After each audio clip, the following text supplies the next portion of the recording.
Yesterday, the convicted felon president of the United States of America made some people in Moscow very happy when he intentionally wrecked the United States economy. Kylie, put up this headline.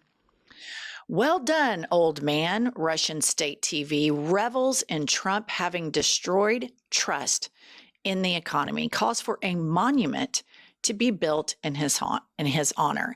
And I just think that a part of this is we all like to lean into that Trump's so stupid and Trump's so incompetent. And there's no question that he's both of those.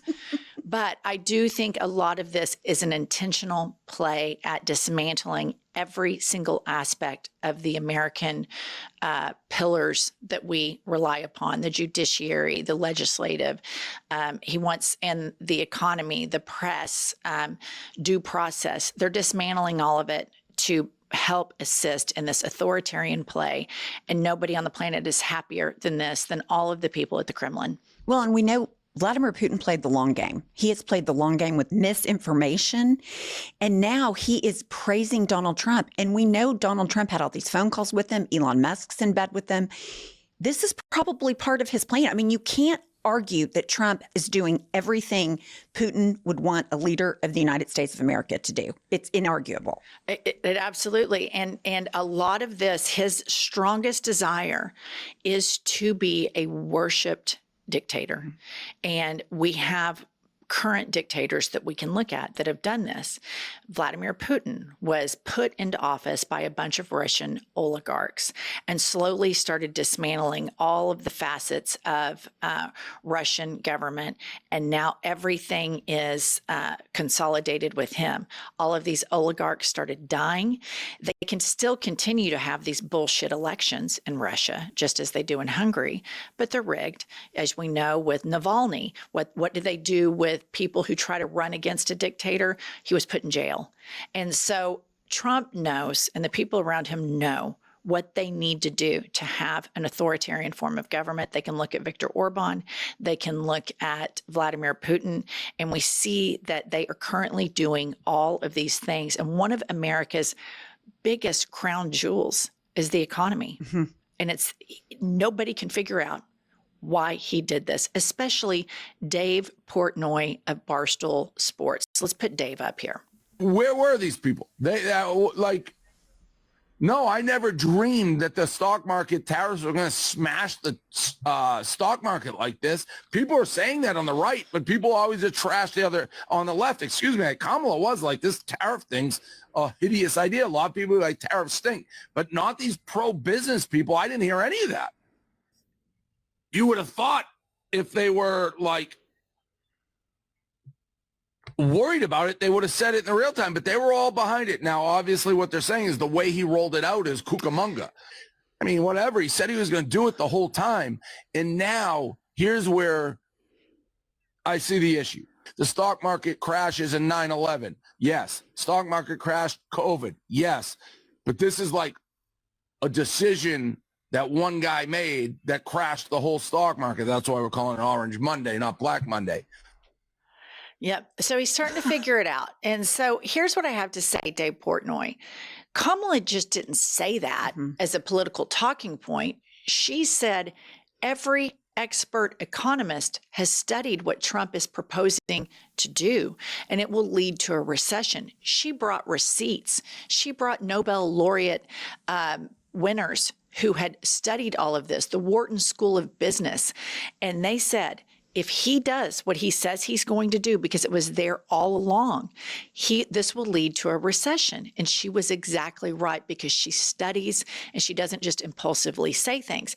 Now, as to your business guys that you're leaning on, what Trump does is he unlocks an impulsive urge in men and white women with internalized misogyny. He unlocks this.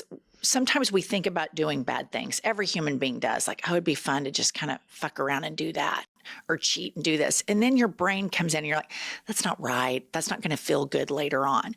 Trump unlocks to where your default setting is to just go straight in on these urges. And he unlocked these capitalistic, misogynist urges in people, and they saw, oh, deregulation. I'm going to be rich like Elon Musk. This is going to be fantastic, instead of pausing and listening to the woman who had all of the experts surrounding her. In America, one of our worst drugs is this get rich quick scheme, or I can avoid all the work and win the lottery. We all still fantasize as a population about having to skip over all of the grit and hard work, that actually when you achieve something, it actually feels better because you actually experience some pain to get there. It cracks me up that all of these billionaires, and now you have Dave Portnoy saying, oh my gosh, the tariffs are bad. He's crashing the stock market. Kamala Harris told us exactly what it was because she took the facts and she did the research. This is absolutely stunning to me that these people would act like this is a surprise. He said he was going to do this. You voted for a dipshit. He's always been a dipshit. All you had to do was give his record as a businessman a little bit of Google. Look at the bottom feeders he surrounds himself with. He doesn't have top economists from Wharton School. He has complete and total dipshits. So this is on you, Dave Portnoy, and all these billionaires that were so short-sighted. You wanted it, you got it. So you tee this up perfectly for the next point, Pumps. How did they get this crazy harebrained tariff idea? Dave Portnoy, we're going to tell you. It wasn't Nobel laureate economists. It wasn't, the smartest experts that study this stuff that have studied it for decades. It was Jared Kushner doing a little shopping on Amazon. Please put this up. How did we get here? Donald Trump tanked the economy based on a book his son-in-law found on Amazon. He told Jared Kushner to find him an economic advisor, someone who could make him look tough and talk tough on China. Jared searched Amazon, saw a book called Death by China, and thought the title was cool. So he cold called the author, Peter Navarro, and gave him a job. Navarro had no real economic credibility, just an obsession with tariffs and a made-up expert named Ron Vera, whom he cited repeatedly in his books. Who's Ron Vera? A fictional economist Navarro invented. It's an anagram of his own name. This is not a joke. This is literally how the Trump administration created its policy, one that wiped out $11 trillion in wealth, crashed markets, and is nearly sending the world into another Great Depression. A fake expert, a book cover, an Amazon search. That's it. That's how we got here. And so this is something that the Dave Portnoys that have millions and millions and millions of followers that have benefited to the tune. Dave's a really rich guy. If you care an inkling about this country, do not participate in the dismantling and the dismissing of expertise. This is an authoritarian play. These dipshits, Jared Kushner, got on Amazon. Here's what I know about Pumps and me. If for some horrible reason we were politicians and there was a subject matter that I didn't know jack shit about, I would say, let's get the 5 smartest people that have devoted their lives. I'm talking geeked out dorks 4.0 that have written essays, papers, and thesis on the subject matter to come in here and educate me about it. With MAGA, they operate on hubris. They think they know everything, and they want to skip over the part where you have to do the work, where you have to learn, where you have to evolve, where you have to say, well, I have this idea. And then an expert completely dismantles your idea and makes you tuck your tail between your legs because you were not smart enough to figure it out. The best economies in the world are governed by the best governments. Corrupt economies don't have strong currency, don't have a strong electorate, and you can look no further than Russia. You can look no further than Hungary.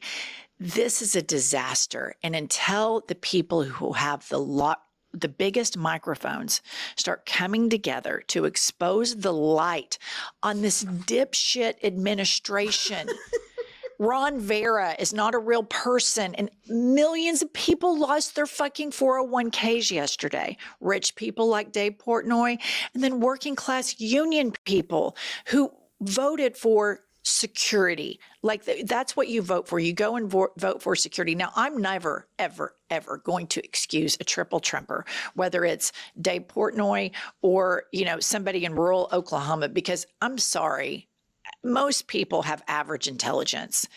As Pumps points out constantly, Trump's a failed businessman. He fails at everything he touches, even casinos. He destroys everything he touches, and this is the kind of shit he does. I mean, he had Jared Kushner, who is a trust fund Nepo baby. He's never done anything that we know of good for the world, and he gets an anagram for Peter Navarro. I mean, this is jaw-dropping. This is grounds for impeachment right now today. But you know what? Those pussies are never going to do anything about it. Those Republicans will sit there and they will take it.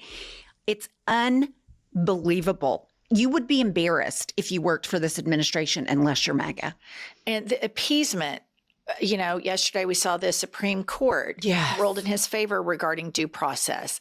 And then you have like people in the media personalities like Dave Portnoy that were all chips in on this Bitcoin and saw Trump as a way that they could enrich themselves personally, but they forget having principle and having a spine and caring about others and valuing experts. And everybody watched the debate. It was one of the most watched debates there was. You have one guy standing there with orange makeup on talking about people eating dogs and cats and stealing pets, which was a lie. And you had another woman who had smart experts surrounding her, constantly educating her as she traveled the country from point A to point B. Why people thumb their nose at expertise is beyond me, but it's something that's epidemic in this country, and it's going to end democracy. And we are going to go the way of Hungary and Russia. And it's just sad that people with big microphones are not sounding the alarm, tucking their tail between their legs and saying, I fucked up. Right. I caved to my most stupid impulses. I get blinded by the thought of making millions of dollars, and Trump sometimes acts like a tough guy, and it was bullshit, and I fucked up. And start deprogramming the American public, because there's still a window where we could change and correct course here. But I don't know. I mean, I don't know if that's as close as the Dave Portnoys of the world get, or if he'll continue to evolve and, start to turn his, I don't know how many followers Barstool Sports has, but I know it's millions. And once he starts, and then Joe Rogan starts, because this is going to take not just Republican politicians and Democratic politicians, the whole landscape of the way everybody consumes news and the way they process it has completely changed, because we all spend a disgusting amount of time with our cell phones. And so it's going to take an all hands on deck approach to dismantle what's happening with this crazy authoritarian propaganda. And people don't realize that's what it is. But attacking the economy the way he did is making the electorate lose faith in the American economy, which is one of our big pillars. You saw Dave Portnoy sitting there melting down. Couldn't believe it. And so, but this is an authoritarian play, and we have to start educating the public, and we can't just rely upon Republicans or Democrats. It's an all hands on deck. And so I welcome Dave Portnoy to join the resistance and try to save this country, because you let them go after trans people, you let them go after gay people, you let them go after Black people. Soon they're going to be coming after your First Amendment right, Dave Portnoy. That's why we fight for everyone unapologetically and do not give an inch in our plight and in our fight for social justice and civil rights, because that's what decent people who believe in democracy do. All right, we're on our way to 1 million subs. Subscribe, share, do all the stuff, and Pumps and I will see you all later.